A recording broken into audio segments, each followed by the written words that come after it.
Hey everyone, and welcome back to another video. And in this video, I'm going to show you how to edit the homepage of your Samsung Smart TV.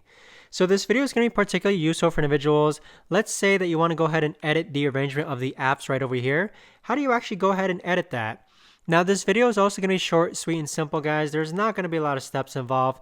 But what you can actually do is that you can actually hover over an app. So let's hover over Paramount Plus and then grab your remote and then click and hold on this center clicker button, okay?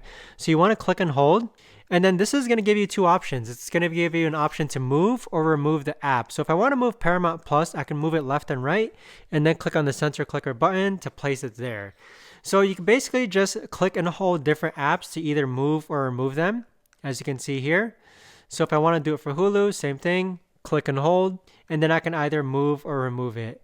But that right there, guys, is the best and easiest way that I know of to actually go ahead and edit the homepage of your Samsung Smart TV.